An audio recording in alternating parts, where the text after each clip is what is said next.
Hi guys, welcome back to my channel. IDBI ಬ್ಯಾಂಕಲ್ಲಿ ಹುದ್ದೆಗಳು ಖಾಲಿದ್ದಾವೆ. ಎಷ್ಟು ಹುದ್ದೆಗಳು ಖಾಲಿದ್ದಾವೆ, ಯಾವ ಹುದ್ದೆಗಳು ಖಾಲಿದ್ದಾವೆ, ಪ್ರಾರಂಭದ ದಿನಾಂಕ ಏನು, ಕೊನೆಯ ದಿನಾಂಕ ಏನು, ಕ್ವಾಲಿಫಿಕೇಷನ್ ಏನಾಗಿರಬೇಕು, ಏಜ್ ಎಷ್ಟಿರಬೇಕು, ಸ್ಯಾಲ್ರಿ ಎಷ್ಟಿದೆ, ಫುಲ್ ಡೀಟೇಲ್ ಆಗಿ ಈ ಒಂದು ವಿಡಿಯೋದಲ್ಲಿ ನೋಡ್ತಾ ಹೋಗೋಣ. ಎಲ್ಲೂ ಕೂಡ ವಿಡಿಯೋವನ್ನು ಸ್ಕಿಪ್ ಮಾಡಬೇಡಿ, ಕಂಪ್ಲೀಟ್ ಆಗಿ ನೋಡಿ. ಇನ್ನೂ ಕೂಡ ಯಾರೆಲ್ಲ ನನ್ನ ಚಾನಲನ್ನು ಸಬ್ಸ್ಕ್ರೈಬ್ ಆಗದೆ ವಿಡಿಯೋ ನೋಡ್ತಾ ಇದ್ದರೆ ಪ್ಲೀಸ್ ಸಬ್ಸ್ಕ್ರೈಬ್ ಆಗಿ. ನಾನು ಹಾಕುವಂತಹ ಎಲ್ಲ ವಿಡಿಯೋಗಳು ನಿಮಗೆ ಬಂದು ತಲುಪುತ್ತವೆ. ಈ ಒಂದು ವಿಡಿಯೋಗೆ ನಾನು 50 ಲೈಕ್ಸನ್ನು ಎಕ್ಸ್ಪೆಕ್ಟ್ ಮಾಡ್ತಾ ಇದ್ದೀನಿ ಗಾಯ್ಸ್. ಪ್ಲೀಸ್ ಲೈಕ್ ಮಾಡಿ. ಲೈಕ್ ಮಾಡಿದ್ರಾ? ಬನ್ನಿ ಈಗ ಒಂದೊಂದಾಗಿ ನೋಡ್ತಾ ಹೋಗೋಣ. ಈ ಒಂದು ಹುದ್ದೆಗೆ ಅಪ್ಲಿಕೇಶನ್ ಹಾಕೋದಕ್ಕೆ ಕೊನೆಯ ದಿನಾಂಕ ಬಂದು 12/3/2025 ಕೊನೆಯ ದಿನಾಂಕ ಆಗಿರುತ್ತೆ. ಲಾಸ್ಟ್ ಡೇಟ್ ಆಫ್ ಪೇಮೆಂಟ್ ಕಟ್ಟೋದಕ್ಕೂ ಕೂಡ ಲಾಸ್ಟ್ ಡೇಟ್ ಬಂದು 12/3/2025 ಕೊನೆಯ ದಿನಾಂಕ ಆಗಿರುತ್ತೆ.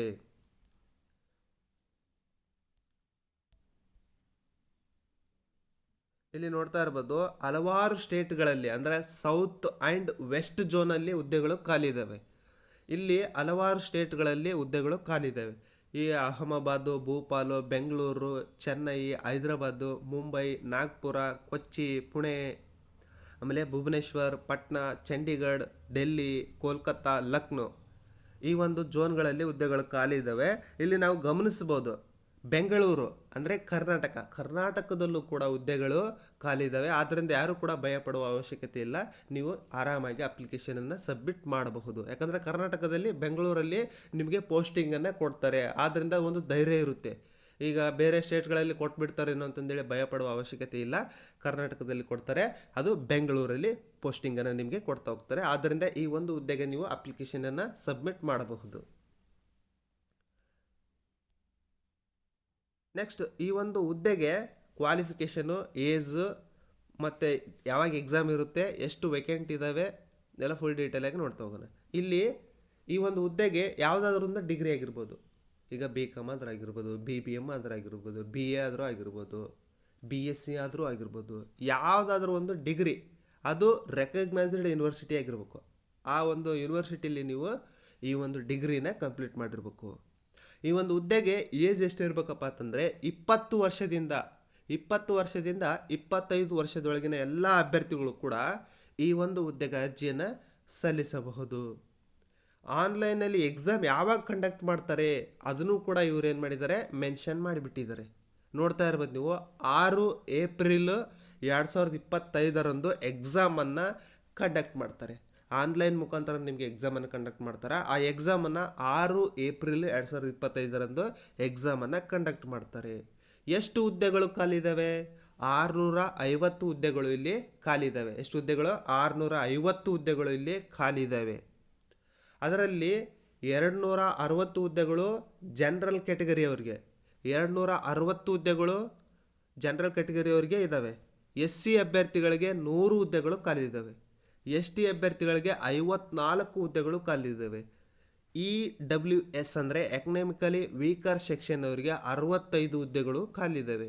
ಈ OBC ಅಭ್ಯರ್ಥಿಗಳಿಗೆ 171 ಹುದ್ದೆಗಳು ಖಾಲಿ ಇದ್ದಾವೆ. ಇಲ್ಲಿ ಫಿಸಿಕಲ್ ಹ್ಯಾಂಡಿಕ್ಯಾಪ್ಡ್ ಯಾರೆಲ್ಲ ಇರ್ತಾರಲ್ಲ ಅವ್ರಿಗೂ ಕೂಡ ಹುದ್ದೆಗಳು ಇಲ್ಲಿ ಖಾಲಿ ಇದ್ದಾವೆ. 6, 7, 7, 6 ಇಷ್ಟು ಹುದ್ದೆಗಳು ಫಿಸಿಕಲ್ ಹ್ಯಾಂಡಿಕ್ಯಾಪ್ಡ್ ಯಾರೆಲ್ಲ ಇರ್ತಾರಲ್ವ, ಅಂಗವಿಕಲರು, ಅಂತಹ ಅಭ್ಯರ್ಥಿಗಳಿಗೆ ಮೀಸಲಿರಿಸಿದ್ದಾರೆ. ಇಲ್ಲಿ ನೋಡ್ತಾ ಇರ್ಬೋದು, ಈ ಒಂದು ಹುದ್ದೆಗಳಿಗೆ ಅಪ್ಲಿಕೇಶನ್ ಹಾಕೋದಕ್ಕೆ ಪ್ರಾರಂಭದ ದಿನಾಂಕ, ಕೊನೆಯ ದಿನಾಂಕ, ಅಪ್ಲಿಕೇಶನ್ ಹಾಕೋದಕ್ಕೆ ಕೊನೆಯ ದಿನಾಂಕದಂದು ಏಜ್ ಎಷ್ಟಿರಬೇಕು ಅದನ್ನು ಕೂಡ ಇವ್ರು ಕೊಟ್ಟಿದ್ದಾರೆ. ನೋಡ್ತಾ ಹೋಗೋಣ. ಈಗ cut off date for eligibility criteria of age and qualification ಅಂತಂದೇಳಿ ಕೇಳಿದ್ದಾರೆ.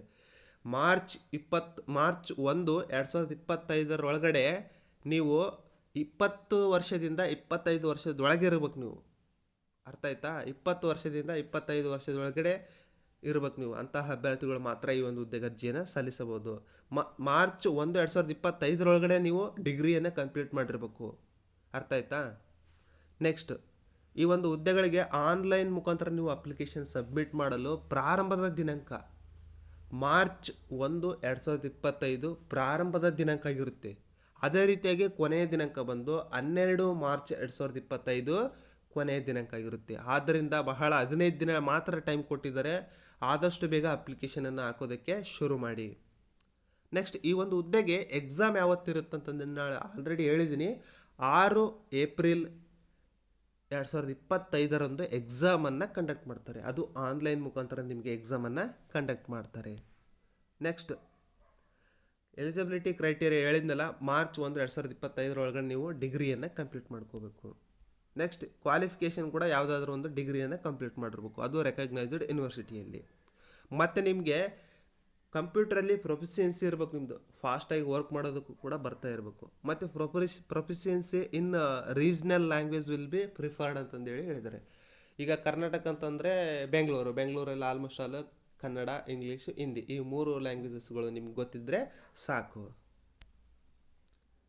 ನೆಕ್ಸ್ಟ್ ಈ ಒಂದು ಹುದ್ದೆಗಳಿಗೆ ಏಜ್ ರಿಲ್ಯಾಕ್ಸೇಷನನ್ನು ಕೊಟ್ಟಿದ್ದಾರೆ, ಅಂದರೆ ವಯೋಮಿತಿ ಸಡಿಲಿಕೆಯನ್ನು ಕೂಡ ಮಾಡಿದ್ದಾರೆ. SC ಅಭ್ಯರ್ಥಿಗಳಿಗೆ 5 ವರ್ಷಗಳ ವಯೋಮಿತಿ ಸಡಿಲಿಕೆ ಮಾಡಿದ್ದಾರೆ. ಅಂದರೆ 25 ವರ್ಷ ಆದಮೇಲೆ ಅದರಿಂದ 5 ವರ್ಷ ಪ್ಲಸ್ ಅಂತಂದರೆ 30 ವರ್ಷದೊಳಗಿನ SC ಅಭ್ಯರ್ಥಿಗಳೆಲ್ಲರೂ ಕೂಡ ಈ ಒಂದು ಹುದ್ದೆಗೆ ಅರ್ಜಿಯನ್ನು ಸಲ್ಲಿಸಬಹುದು. ನೆಕ್ಸ್ಟ್ OBC ಅಭ್ಯರ್ಥಿಗಳು ಯಾರೆಲ್ಲ ಇದ್ದಾರಲ್ಲ ಅವರು ಕೂಡ 25 ಪ್ಲಸ್ 3 ವರ್ಷ ಅಂದರೆ 28 ವರ್ಷಗಳ ಒಳಗೆ ಇರುವಂತಹ ಎಲ್ಲ ಅಭ್ಯರ್ಥಿಗಳು ಕೂಡ ಈ ಒಂದು ಹುದ್ದೆಗೆ ಅರ್ಜಿಯನ್ನು ಸಲ್ಲಿಸಬಹುದು. ಅದಾದ ನಂತರ ಫಿಸಿಕಲ್ ಹ್ಯಾಂಡಿಕ್ಯಾಪ್ಡ್ ಅಂದರೆ ಅಂಗವಿಕಲ ಅಭ್ಯರ್ಥಿಗಳು ಯಾರೆಲ್ಲ ಇದ್ದಾರಲ್ಲ ಅವರು ಕೂಡ 25 ಪ್ಲಸ್ 10 ವರ್ಷ 35 ವರ್ಷದೊಳಗಿನ ಎಲ್ಲ ಅಭ್ಯರ್ಥಿಗಳು ಕೂಡ ಈ ಒಂದು ಹುದ್ದೆಗಳಿಗೆ ಅರ್ಜಿಯನ್ನು ಸಲ್ಲಿಸಬಹುದು. ಅದಾದ ನಂತರ ಎಕ್ಸ್ ಸರ್ವಿಸ್ ಮ್ಯಾನ್ಗಳು, ಈ ಆರ್ಮಿ ಅಭ್ಯರ್ಥಿಗಳು ಯಾರೆಲ್ಲ ಇರ್ತಾರಲ್ಲ ಅವರು ಕೂಡ 5 ವರ್ಷ ಏಜ್ ರಿಲ್ಯಾಕ್ಸೇಷನನ್ನು ಕೊಟ್ಟಿದ್ದಾರೆ. ನೆಕ್ಸ್ಟ್ ಪರ್ಸನಲ್ ಅಫೆಕ್ಟೆಡ್ ಬೈ 1984 ರೀಟ್ಸ್ ಅಂತಂದೇಳಿ ಅವರು ಕೂಡ 5 ವರ್ಷ ಏಜ್ ರಿಲ್ಯಾಕ್ಸೇಷನನ್ನು ಕೊಟ್ಟಿದ್ದಾರೆ.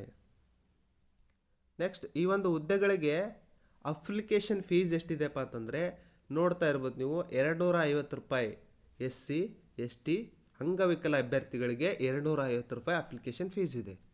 ನೆಕ್ಸ್ಟ್ 1050 ರೂಪಾಯಿ ಇನ್ನು ಉಳಿದ ಅಭ್ಯರ್ಥಿಗಳು ಯಾರೆಲ್ಲ ಇದ್ದಾರಲ್ಲ ಜನರಲ್ ಕ್ಯಾಟಗರಿ ಇರುವಂತಹ ಅಭ್ಯರ್ಥಿಗಳೆಲ್ಲರೂ ಕೂಡ 1050 ರೂಪಾಯಿ ಅಪ್ಲಿಕೇಶನ್ ಫೀಸನ್ನು ಫೀ ಮಾಡಿ ನೀವು ಅಪ್ಲಿಕೇಶನನ್ನು ಸಬ್ಮಿಟ್ ಮಾಡಬಹುದು.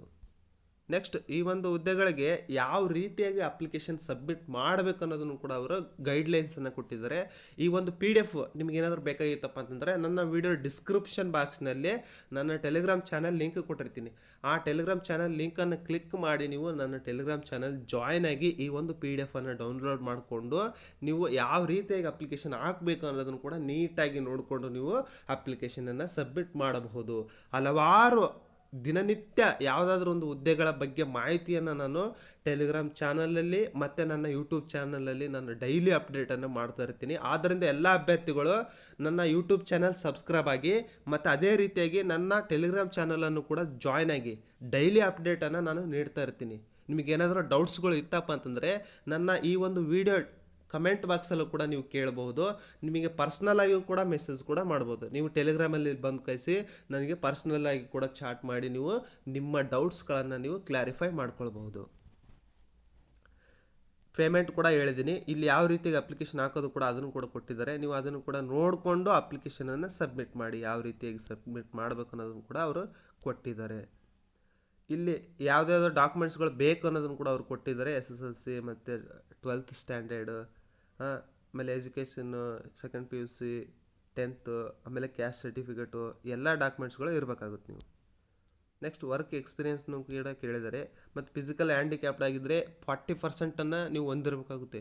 ಅಂಗವಿಕಲ ಸರ್ಟಿಫಿಕೇಟಲ್ಲಿ 40ರಷ್ಟು ನೀವು ಅಂಗವಿಕಲತೆಯನ್ನು ನೀವು ಹೊಂದಿರಬೇಕಾಗುತ್ತೆ. ನೆಕ್ಸ್ಟ್ ಫೋಟೋ ಐಡೆಂಟಿಟಿ ಯಾವ್ದಾರು ಆಧಾರ್ ಕಾರ್ಡು, ಪಾನ್ ಕಾರ್ಡು, ಆಮೇಲೆ ಡ್ರೈವಿಂಗ್ ಲೈಸೆನ್ಸು ಯಾವ್ದಾದ್ರು ಒಂದಿದ್ರೆ ನಡೀತೈತಿ. ಸೆಲೆಕ್ಷನ್ ಪ್ರೊಸೆಸ್ ಯಾವ ರೀತಿಯಾಗಿ ಮಾಡ್ತಾರಪ್ಪ ಅಂತಂದರೆ ಆನ್ಲೈನ್ ಟೆಸ್ಟು ಮತ್ತು ಇಂಟರ್ವ್ಯೂವನ್ನು ಕಂಡಕ್ಟ್ ಮಾಡ್ತಾರೆ. ಈ ಎರಡರಲ್ಲೂ ಯಾರು ಚೆನ್ನಾಗಿ ಮಾಡ್ತಾರೆ ಅವರಿಗೆ ಸೆಲೆಕ್ಷನ್ ಲಿಸ್ಟಲ್ಲಿ ಅನೌನ್ಸ್ ಮಾಡ್ತಾರೆ. ಇಲ್ಲಿ ನೋಡ್ತಾ ಇರ್ಬೋದು ಎಕ್ಸಾಮ್ ಅಂದರೆ ಸಿಲೆಬಸ್ ಯಾವ ರೀತಿ ಇದೆ ಅಂತಂದರೆ logical reasoning and data analyst and interpretation ಅಂತಂದೇಳಿ 60 ಕ್ವಶನ್ ಇರುತ್ತೆ, 60 ಮಾರ್ಕ್ಸ್ ಇರುತ್ತೆ, 40 ನಿಮಿಷ ಟೈಮನ್ನು ಕೊಟ್ಟಿರ್ತಾರೆ. ನೆಕ್ಸ್ಟ್ ಇಂಗ್ಲೀಷ್ ಲ್ಯಾಂಗ್ವೇಜು 40 ಕ್ವಶನ್ಸ್ ಇರುತ್ತೆ, 40 ಮಾರ್ಕ್ಸ್ ಇರುತ್ತೆ, 20 ನಿಮಿಷ ಟೈಮನ್ನು ಕೊಟ್ಟಿರ್ತಾರೆ. ಕ್ವಾಂಟಿಟೇಟಿವ್ ಆ್ಯಪ್ಟಿಟ್ಯೂಡ್ ಅಂತಂದೇಳಿ 40 ಕ್ವಶನ್ಸ್ ಇರುತ್ತೆ, 40 ಮಾರ್ಕ್ಸ್ ಇರುತ್ತೆ, 35 ನಿಮಿಷ ಟೈಮ್ ಕೊಡ್ತಾರೆ. ಜನರಲ್, ಎಕನಾಮಿ, ಬ್ಯಾಂಕಿಂಗ್ ಅವೇರ್ನೆಸ್ಸು ಇದು ಕೂಡ 60 ಮಾರ್ಕ್ಸ್ ಇರುತ್ತೆ, 60 ಕ್ವಶನ್ಸ್ ಇರುತ್ತೆ. 25 ನಿಮಿಷ ನಿಮಗೆ ಟೈಮನ್ನು ಕೊಡ್ತಾರೆ. ಇಲ್ಲಿ ಪೆನಾಲ್ಟಿ ಕೂಡ ಹಾಕ್ತಾರೆ. ನೀವೇನಾದ್ರು ತಪ್ಪು ಉತ್ತರಗಳಿಗೆ ಆನ್ಸರ್ ಮಾಡಿದರೆ ಅಲ್ಲಿ 1/4 ರೀತಿಯಲ್ಲಿ ಅಂತಂದರೆ 4 ತಪ್ಪು ಉತ್ತರಗಳನ್ನು ಬರೆದ್ರೆ ನೀವು ಸರಿಯಾಗಿ ಮಾಡಿರುವಂತಹ ಉತ್ತರಗಳಲ್ಲಿ 1 ಅಂಕವನ್ನು ಕಟ್ ಮಾಡ್ತಾ ಹೋಗ್ತಾರೆ. ಆದ್ದರಿಂದ ಬಿ ಕೇರ್ಫುಲ್. ಯಾಕಂದರೆ ಸರಿಯಾಗಿ ನಿಮಗೆ ಕರೆಕ್ಟಾಗಿ ಆನ್ಸರ್ ಗೊತ್ತಿದ್ದರೆ ಮಾತ್ರ ನೀವು ಆನ್ಸರನ್ನು ಮಾಡ್ತಾ ಹೋಗಿ, ಇಲ್ಲಾಂದರೆ ನಿಮಗೆ ನೆಗೆಟಿವ್ ಮಾರ್ಕನ್ನು ಕಟ್ ಮಾಡ್ತಾರೆ.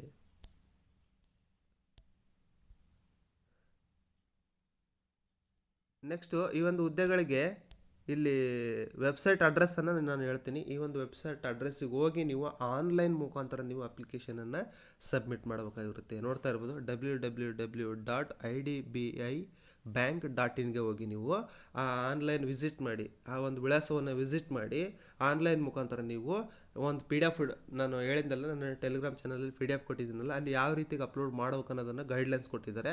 ಅದರ ಪ್ರಕಾರ ನೀವು ಈ ಒಂದು ವಿಳಾಸಕ್ಕೆ ಹೋಗಿ ನೀವು ಆನ್ಲೈನ್ ಮುಖಾಂತರ ನೀವು ಅಪ್ಲಿಕೇಶನನ್ನು ಸಬ್ಮಿಟ್ ಮಾಡಬೇಕು.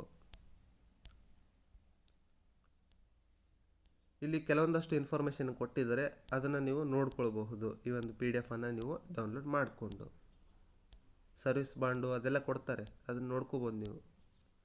PWD ಅಂತ ಫಿಸಿಕಲ್ ಹ್ಯಾಂಡಿಕ್ಯಾಪ್ಡ್ ಅಂತಂದರೆ ಈ ಯಾರು ಫಿಸಿಕಲ್ ಅಂಗವಿಕಲ ಅಭ್ಯರ್ಥಿಗಳಿರ್ತಾರೆ ಅವರಿಗೆ 4ರಷ್ಟು ಮೀಸಲಾತಿಯಲ್ಲಿ ಕೊಟ್ಟಿದ್ದಾರೆ. ಅದು 40ರಷ್ಟು ಅಂಗವಿಕಲತೆಯನ್ನು ಹೊಂದಿರಬೇಕು, ಅಂಥವ್ರು ಮಾತ್ರ ಈ ಒಂದು ಹುದ್ದೆಗಳಿಗೆ ಅರ್ಜಿಯನ್ನು ಸಲ್ಲಿಸಬಹುದು. ಈಗ ಒಳ ಮೀಸಲಾತಿ ನಡೀತಾ ಇರೋದ್ರಿಂದ ಆದಷ್ಟು ಹುದ್ದೆಗಳು ಕಾಲ್ಫರ್ಮ್ ಆಗೋದು ಡೌಟು. ಅಂತಂದರೆ ಈಗ ಏಪ್ರಿಲ್ ಮೇಯಲ್ಲಿ ಆಗುವ ಸಾಧ್ಯತೆ ಇದೆ. ಆದ್ದರಿಂದ ಸಿಕ್ಕಿರುವಂತಹ ಹುದ್ದೆಗಳಿಗೆ ನೀವು ಅಪ್ಲಿಕೇಶನನ್ನು ಸಬ್ಮಿಟ್ ಮಾಡಿ ಸದುಪಯೋಗ ಪಡಿಸ್ಕೊಳ್ಳಿ. ಅದಾದಮೇಲೆ ನೋಡೋಣ, ಏಪ್ರಿಲ್ ಮೇ ಅಷ್ಟೊತ್ತಿಗೆ ಕಾಲ್ಫರ್ಮ್ ಆದರೆ ಅದಕ್ಕೂ ಕೂಡ ಅಪ್ಲಿಕೇಶನ್ ಹಾಕಿ. ಅಲ್ಲಿವರೆಗೂ ಟೈಮ್ ವೇಸ್ಟ್ ಮಾಡೋಕ್ಕೆ ಹೋಗ್ಬೇಡಿ. ಯಾವುದು ಸಿಗುತ್ತೆ ಅದಕ್ಕೆ ಅಪ್ಲಿಕೇಶನ್ ಹಾಕಿ ನೀವು ಸ್ಟಡಿಯನ್ನು ಪ್ರಾರಂಭ ಮಾಡಿ. ಇಲ್ಲಿ SC ST ಅಭ್ಯರ್ಥಿಗಳಾಗಿದ್ದರೆ ಅವರಿಗೆ ಟ್ರೈನಿಂಗನ್ನು ಕೂಡ ಕೊಡ್ತಾರೆ. SC ST OBC ಅಭ್ಯರ್ಥಿಗಳಾಗಿದ್ದರೆ ಅವರಿಗೆ ಆನ್ಲೈನ್ ಮುಖಾಂತರ ಟ್ರೈನಿಂಗನ್ನು ಕೊಡ್ತಾರೆ. ಅದು ಯಾವತ್ತು ಇರುತ್ತೆ ಆ ಡೇಟನ್ನು ಅನೌನ್ಸ್ ಮಾಡಿ ಅವ್ರಿಗೆ ಇಂಟಿಮೇಟ್ ಮಾಡ್ತಾರೆ. ಮೊದಲೇ ಇಂಟಿಮೇಟ್ ಮಾಡ್ತಾರೆ, ಇಮೇಲ್ ಮಾಡ್ತಾರೆ ಅಥವಾ ಮೆಸೇಜ್ ಕಳಿಸ್ತಾರೆ. ನೀವು ಇಂಟರ್ವ್ಯೂಗೆ ಅಟೆಂಡ್ ಆಗಿ ಜೂಮಲ್ಲಿ ಒಂದು ಆ್ಯಪ್ ಇರುತ್ತೆ, ಆ ಆ್ಯಪ್ ಮುಖಾಂತರ ನೀವು ಏನು ಮಾಡಬೇಕು, ಇಂಟರ್ವ್ಯೂವನ್ನು ಅಟೆಂಡ್ ಮಾಡಬಹುದು ಬೇಕಾದಂತಹ ಅಭ್ಯರ್ಥಿಗಳು. ಇಲ್ಲಿ ಹಲವಾರು ಇನ್ಫಾರ್ಮೇಷನ್ಗಳು ಕೊಟ್ಟಿದ್ದಾರೆ, ಇದನ್ನು ನೀವು ನೋಡ್ಕೊಳ್ಬಹುದು. ಎಲ್ಲ ಅಭ್ಯರ್ಥಿಗಳಿಗೆ ಈ ಒಂದು ಇನ್ಫಾರ್ಮೇಷನ್ನು ಇಷ್ಟ ಆಗಿದ್ದರೆ ನೀವೆಲ್ಲರೂ ಕೂಡ ಈ ಒಂದು ವಿಡಿಯೋವನ್ನು ನಿಮ್ಮ ಸ್ನೇಹಿತರಿಗೆ, ನಿಮ್ಮ ಫ್ಯಾಮಿಲಿಯವರಿಗೆ ಲೈಕ್ ಮಾಡಿ, ಶೇರ್ ಮಾಡಿ, ಹಾಗೆ ಸಬ್ಸ್ಕ್ರೈಬ್ ಆಗೋದನ್ನು ಮಾತ್ರ ಮರಿಬೇಡಿ. ಎಲ್ಲರಿಗೂ ಗುಡ್ ಲಕ್.